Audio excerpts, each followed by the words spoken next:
Does Volodymyr Zelensky still have that magic touch, the plucky leader who emerged on the world stage as the face of Ukraine's David-versus-Goliath struggle against Russia, back in D.C. to lobby for support after a showdown with the invader at the UN in New York earlier this week?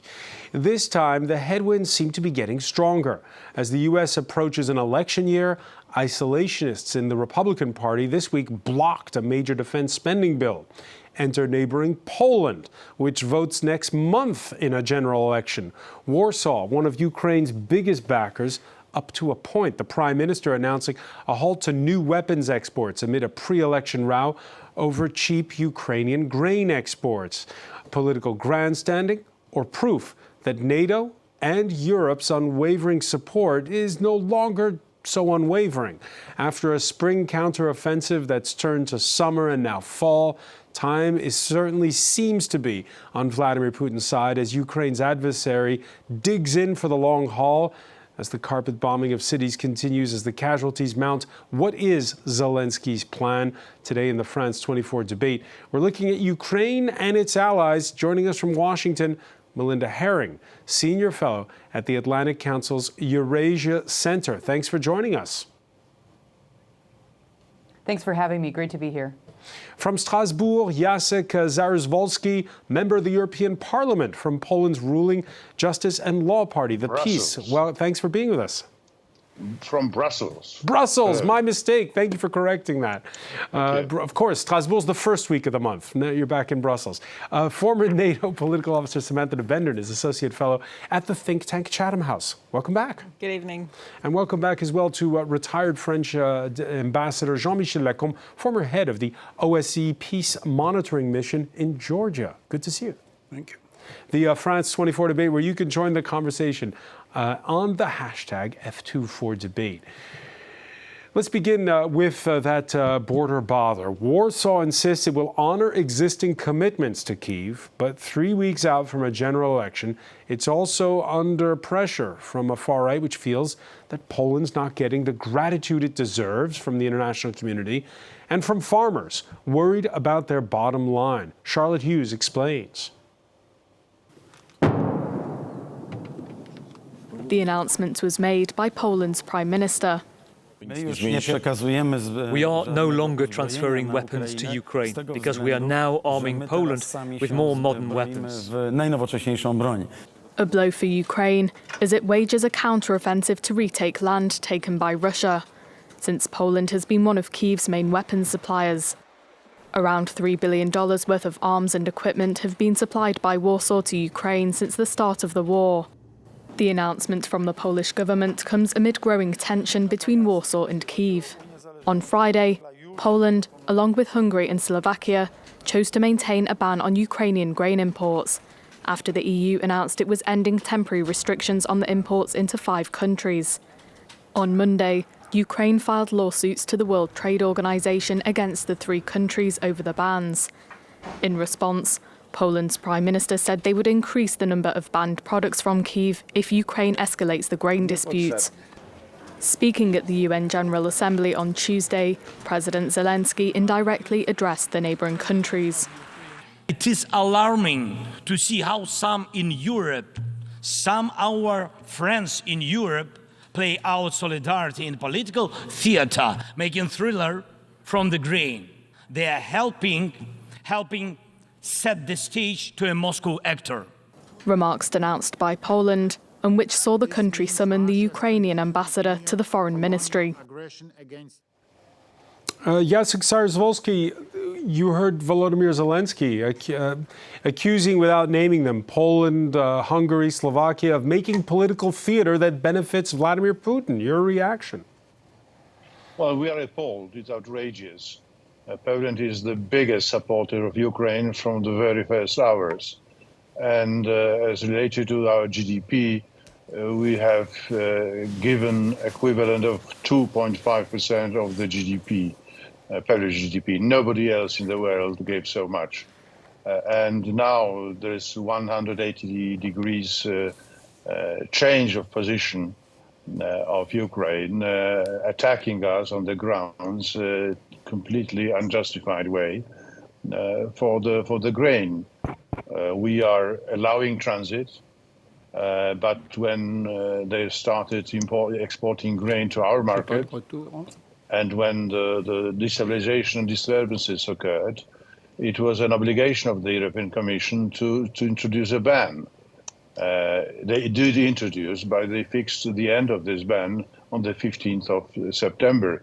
So it is Commission's, European Brussels' choice to put this one month ahead of Polish elections. It is not the Poland's choice. The disturbances of the market are happening. So hang on. Are you suggesting that the European Commission should have waited until after the elections to revise the status quo? The European Commission should have done what is provided in the regulation, which says that in case of market disturbances, European Commission has the right to suspend this unilateral privilege for Ukraine and respect the Article 39 in the first indent and point C, which says that the goal of the common agricultural policy is the stability of the markets.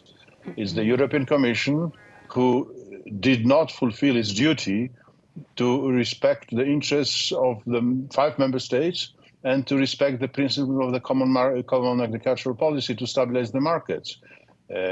Brussels should have stood behind Warsaw, Slovakia, Hungary, Romania and Bulgaria. It did not, because it is somehow strangely politically interested in steering the situation in Poland ahead of elections. It's kind of an interference into the democratic process to make, because it is clear to everybody that dissatisfied with this situation, farmers in Poland are an important factor in elections. Samantha de So Bender, it is a hostile act from Ukraine and hostile act from Brussels. Is Samantha de Bender? Playing into the hands of Russia, let me by get the Samantha de Bender to react. Well, here. this is a debate. So first of all, world wheat prices are not only settled by whatever wheat goes from Ukraine into Poland. World wheat prices are actually fixed on the world futures market, which is in Chicago. And of course, there is a time lag. There's usually a 3-month time lag between futures prices and how they're reflected in the consumer.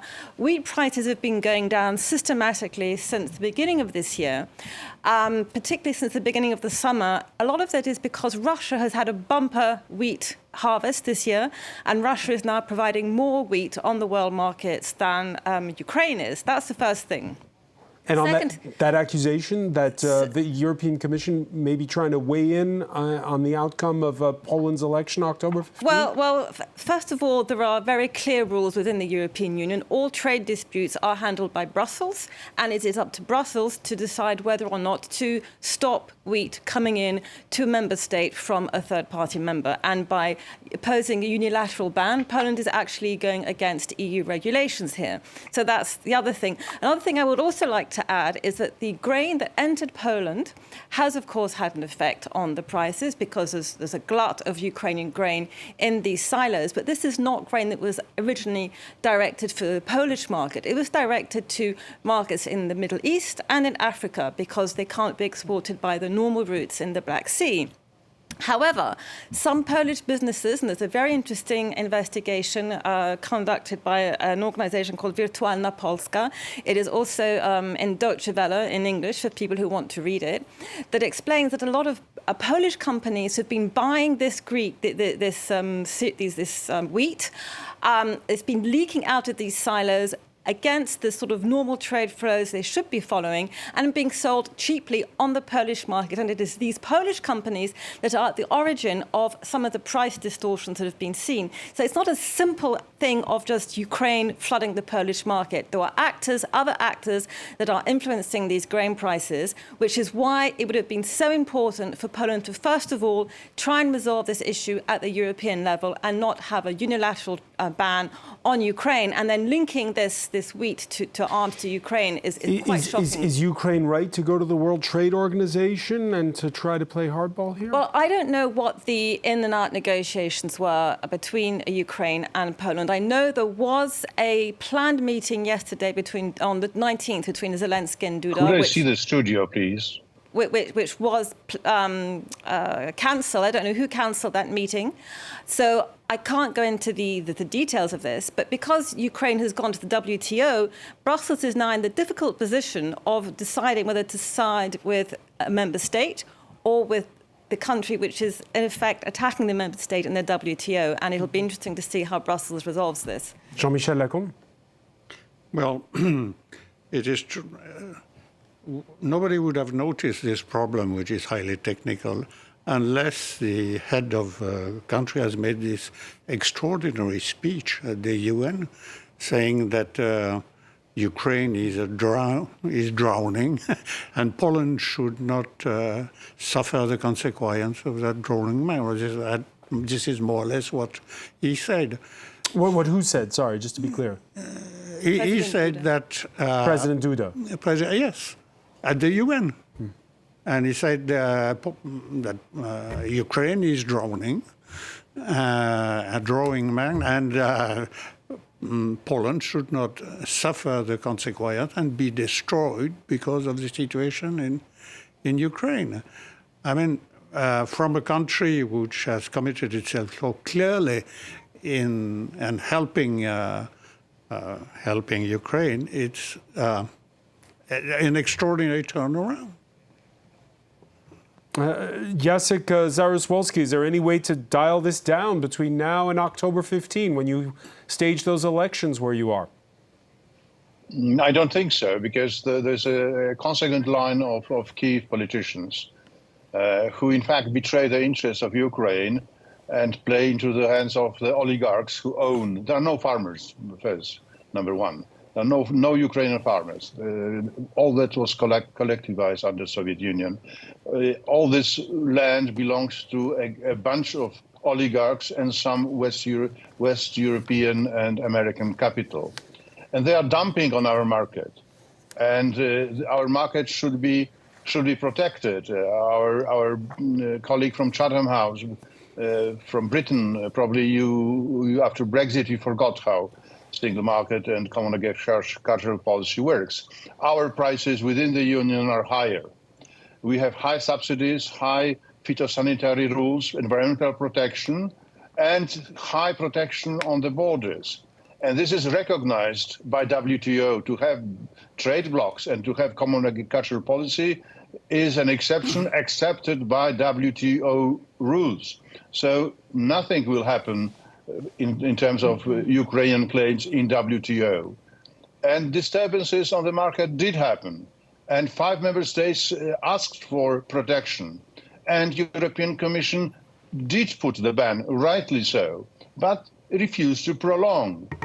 And refused to prolong under pressure from oligarchs from Ukraine and some member states who convinced that it is convenient to interfere into Polish politics and to proceed towards the regime change. And the name of the country is Germany.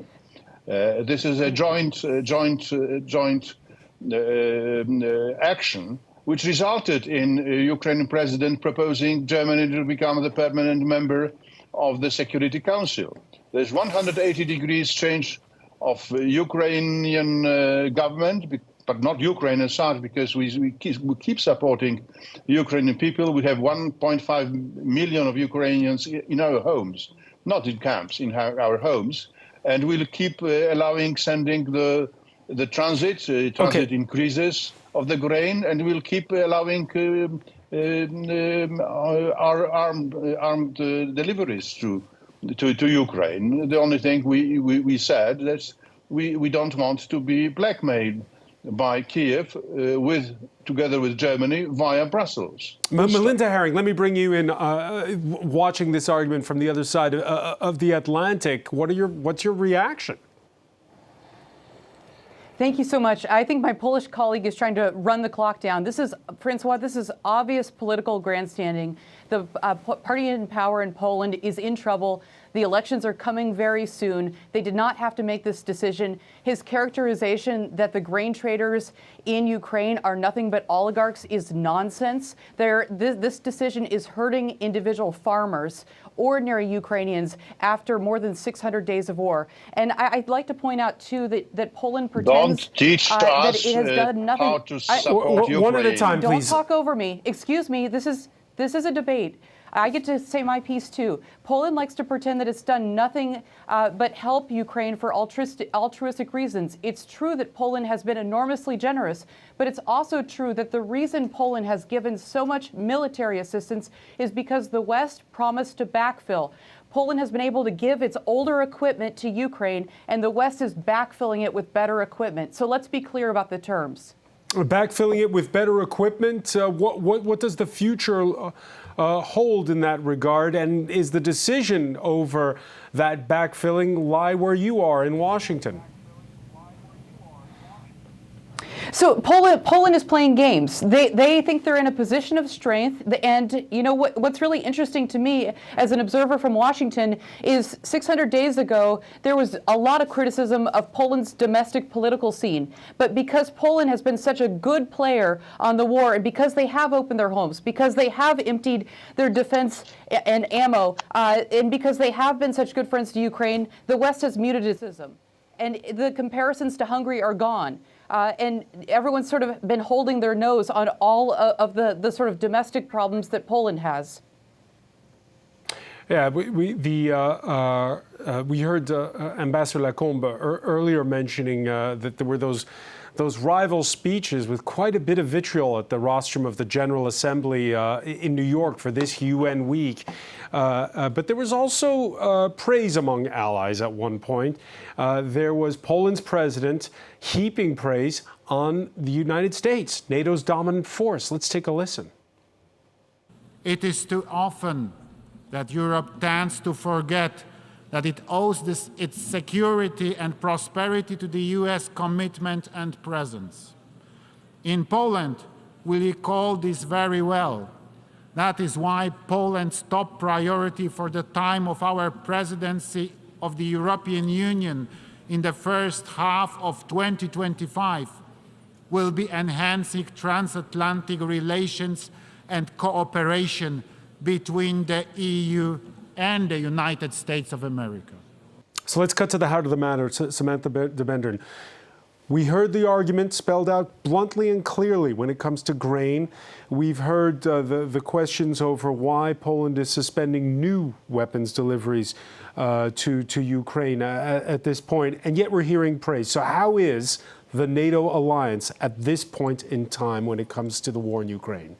Well, I think the NATO alliance is in a holding pattern until the results of the elections next year in the United States. And whoever becomes president of the United States next year will have a big influence on how the NATO alliance goes forward, because not every potential candidate is in favor of America continuing to be involved in international affairs. There's a lot of fear amongst Ukraine's borders in the EU as to what would happen if the next president of the United States is not as committed to defending Ukraine, which is what makes Poland's decision all the more difficult to understand, because they would be in the front line if Ukraine is overrun by Russia, and if you have an expansionist Russia at the EU borders, i.e. at the Polish border. And just to add one last thing, the Polish have been extremely generous towards Ukrainians, but just as we're speaking, just before the elections, all of a sudden a decision has been announced to suspend subsidies to Ukrainians who are in Poland,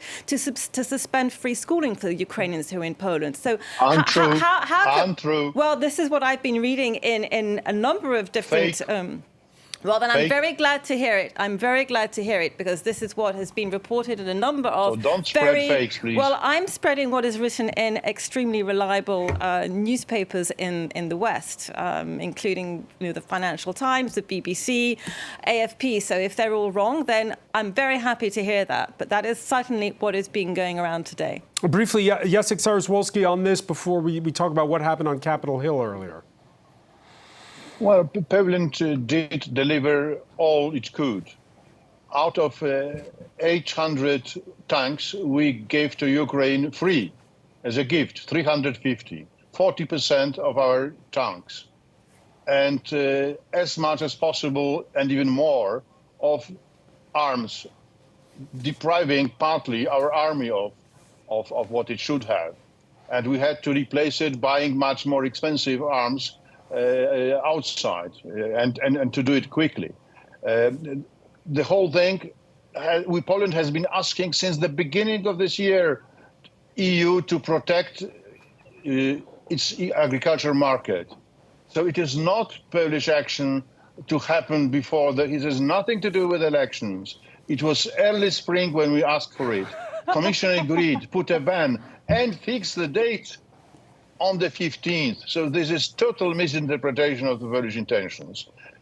We do continue what we did, except for disarming ourselves. We will allow transit and facilitate transit to the classical markets of Ukraine, which is other continents. But we are against and will not allow dumping on our market of Ukrainian not fulfilling the phytosanitary standards grain. Poles were eating bread out of not fulfilling those standards, Ukrainian grain. All right, it was smuggled. All right, let's talk. It's a plot by oligarchs from Ukraine, which influence the government of Ukraine. All right, there's disagreement on whether or not Ukraine as a nation. There's disagreement on whether or not there are this was the work of nefarious oligarchs.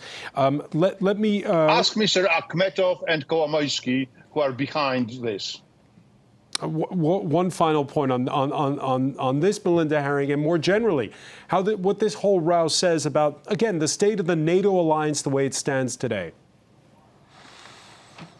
I think my colleague from Chatham House said it correctly, that NATO is alive and well, and that's a very good thing. But everyone's sort of on pins and needles looking at our race. And the presidential election is coming up very soon. Donald Trump is going to get the Republican nomination, and he is going to pull the United States out of the NATO alliance. And that is a big deal. That is a much bigger deal than this little spat between Poland and Ukraine. So that's what keeps me up at night, Francois. Jean-Michel Lecomte, and you talk about it in your book, the difficulties when you have an observer mission and you have to deal with so many various nations, so many, the United Nations, the Russians, etc., all these different moving pieces. And this feeling that today the world is somehow much more volatile than it was back then. If you hear Melinda Herring worrying that the next election could determine whether this NATO alliance stands. Well, it's up to the American to decide, but there is one thing clear: the Ukrainian defense will collapse if it doesn't. They don't receive permanently help from the American. For instance, now it seems that the Russians are able to produce more shells and missiles that the West is able to do it.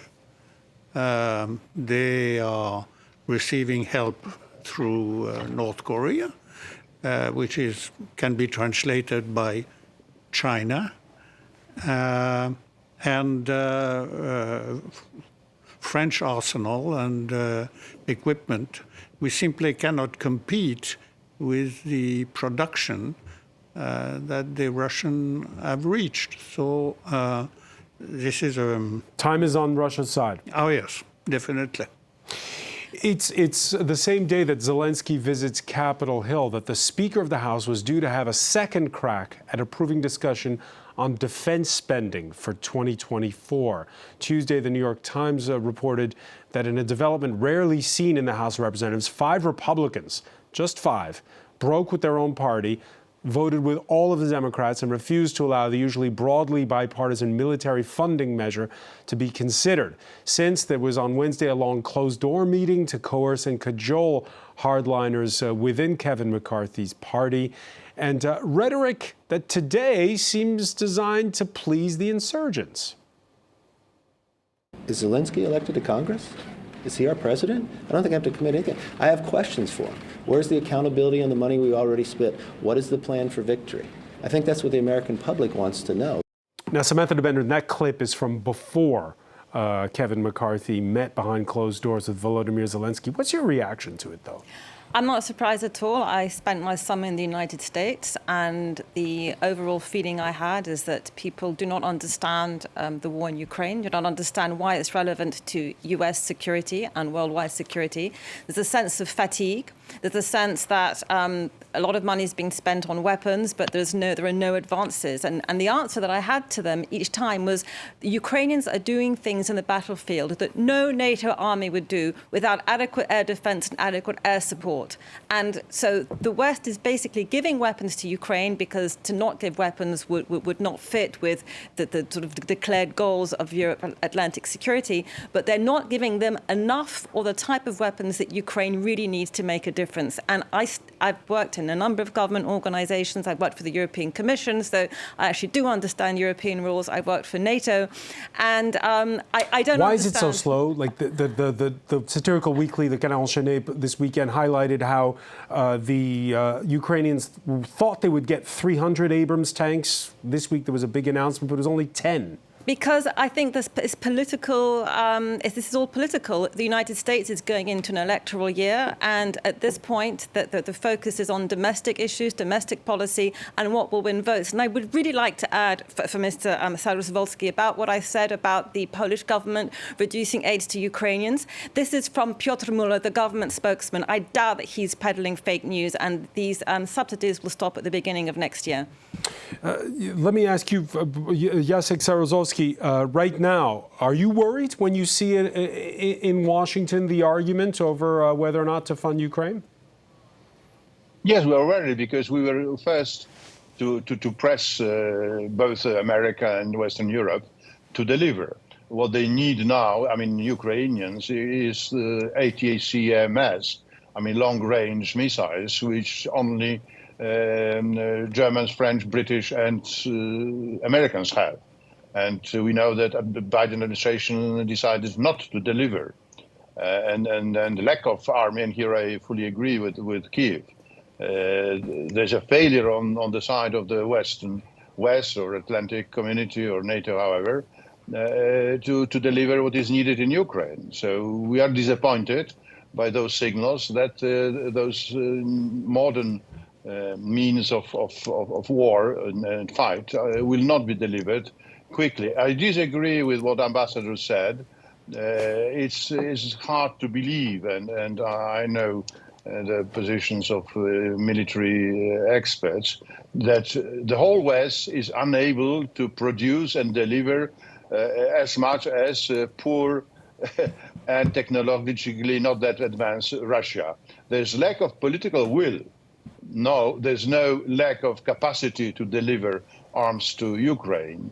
Some in the West are timid. Some of them are in the political process, like in America before the presidential elections. But the geopolitical interest of our Atlantic community is to deliver what Ukraine needs as quickly as possible to help Ukraine to win the war with Russia.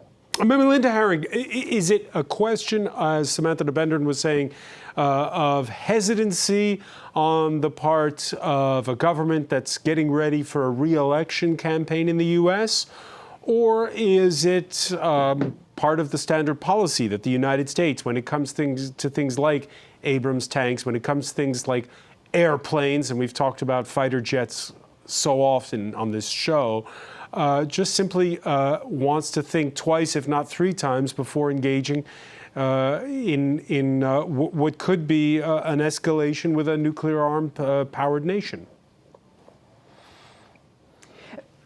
Francois, let me step back for 1 minute because you guys are missing one really important point. So right now, all eyes are on Speaker McCarthy, and he has the votes on this assistance bill. It's a $24 billion bill of assistance to Ukraine. There's a problem, though. He has to make the political decision to bring that vote to the floor. There are enough votes between the Republicans and Democrats. So it's simply a question of political will. Does he have the energy and desire to do it? And my colleague at Chatham House is right. Politics are getting very weird in the United States right now because of the presidential election. The top 3 GOP candidates are not friendly to Ukraine, and that's deeply troubling. And I would watch that space very closely. Now, my Polish colleague does make a very good point that the Biden administration has not articulated what victory is. And people are getting impatient. That is also true. I spend a lot of time talking to Americans across the country, and we had very high expectations of the counteroffensive. I spent the day yesterday talking to Andrei Liskovich with Ukraine Defense Fund, who's from Zaporizhia, and he says that what we're seeing on the map is not actually the reality on the ground. Liskovich says that if you go and talk to the generals who are fighting the war, that the Ukrainians are softening the rear, and we've seen them do this both in Kharkiv and Kherson. So watch this space. It's slow, but the Ukrainians are making progress on the counteroffensive. Jean-Michel Lacombe, we've talked about it all summer. Each time a village was taken, there was talk, or there were big headlines twice in the last couple of weeks about lines of defense being broken. But the public says, okay, if we look at the map, we're not seeing the great gains, territorial gains for the Ukrainians. Well, seeing it from far away, you have a horrible feeling that the Ukrainians are being told, you can win, but not too much. And, well, it must be terrifying for the people in charge of the Ukrainian army. They are not given the necessary tools, especially those long-range missiles.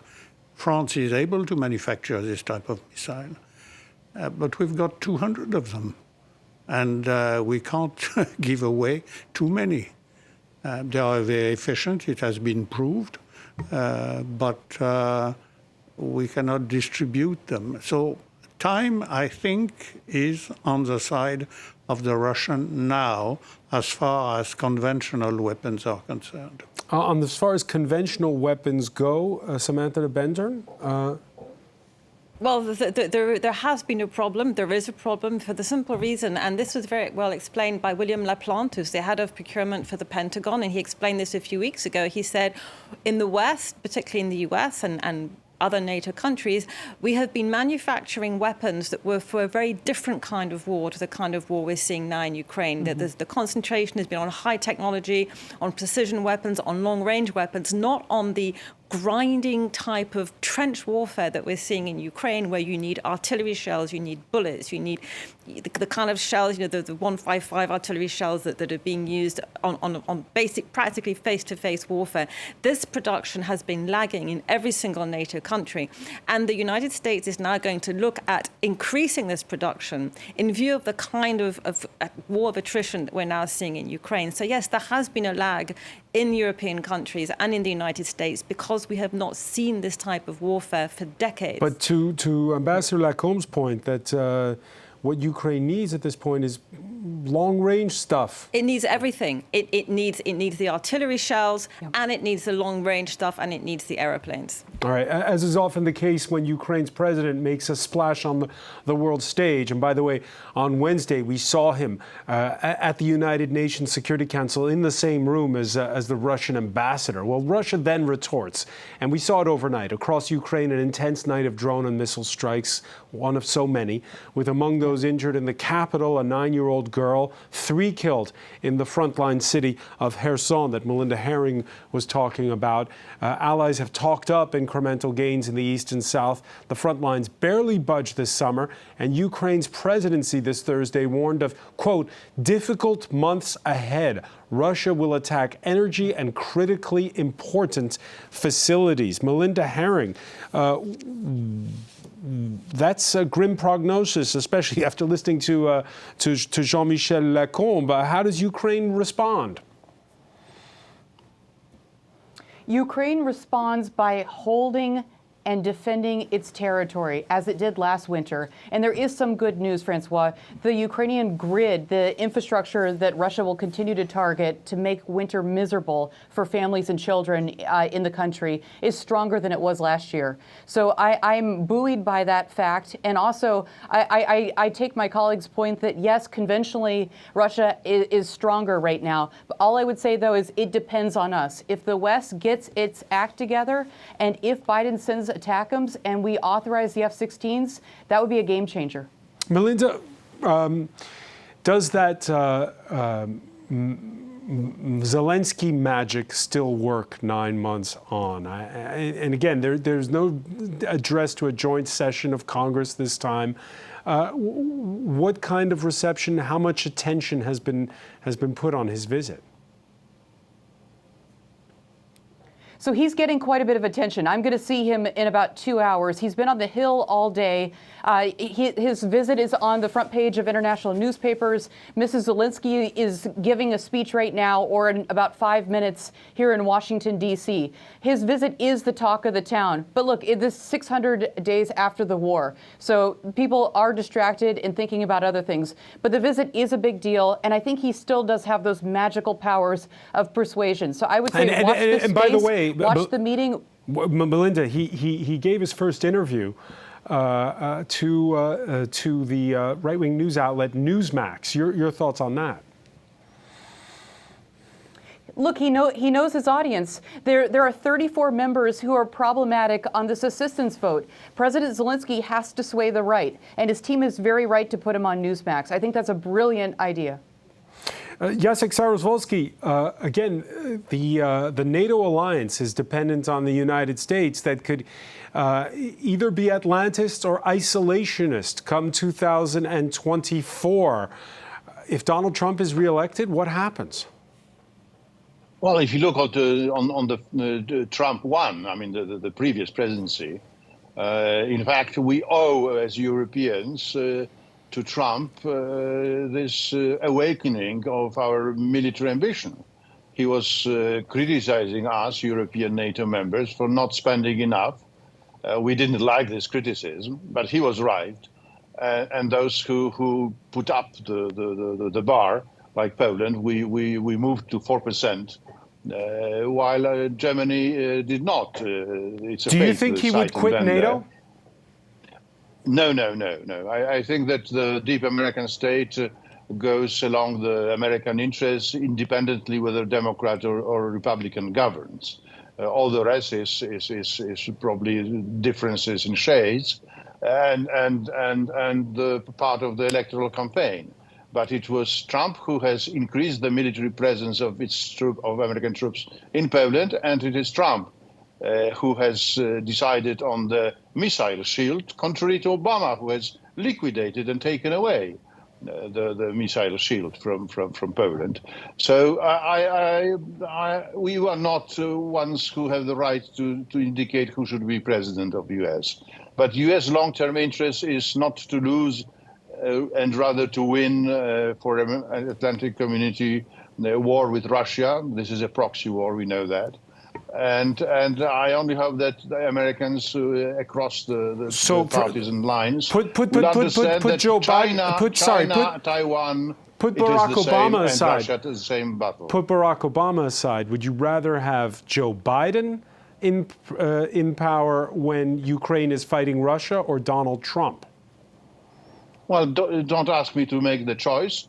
I remember early Biden who agreed to Nord Stream 2, who said Germany, who outsourced European security to Germany, the most reluctant country to help Ukraine and confront Russia.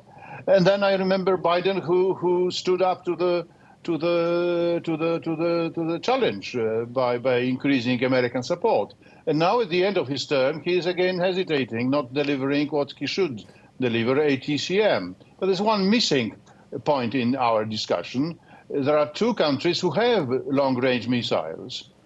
It's Germany and France, and they don't deliver because they don't want Ukraine to win too much. But Britain did deliver. So I praise Britain for that, and I criticize Germany and France for not delivering. We gave Samantha, all we had, but we don't have ATCMs. Samantha de Bender, you heard Jean-Michel Lacombe say we don't have enough of these long-range missiles, but could France be delivering them? I think, again, France is delivering quite a lot. It also has limited amounts. I think the decision not to deliver them is political more than having a lack of missiles, because there is this fear that if we deliver missiles to Ukraine, there'll be an escalation, which I believe is a complete nonsense, because the escalation has already started. It started on the 22nd of February 2022. But there's still this, well, every time Putin makes a threat to use nuclear weapons, the whole world sort of freezes in fear. Now, I'm not saying that it is impossible that he will actually do that, but it is still very improbable. Every single red line that Putin put down has been crossed. Crimea has been attacked by Ukrainian drones. Moscow has been attacked by Ukrainian drones. There is still this reluctance, but Putin's only weapon are his nuclear threats. But he knows very well that if he goes beyond that threshold, then the response will be catastrophic for Russian conventional forces, and there will be a catastrophic conventional response. But do we want to wait until that moment? And this drip feeding of weapons to Ukraine is the thing that is prolonging the war more than anything else. Jean-Michel Lacombe? Well, I refer again to the capacity. France has always prided itself of having first-class gunnery, and we delivered those Caesar howitzer, but we had 70 of them in the French army.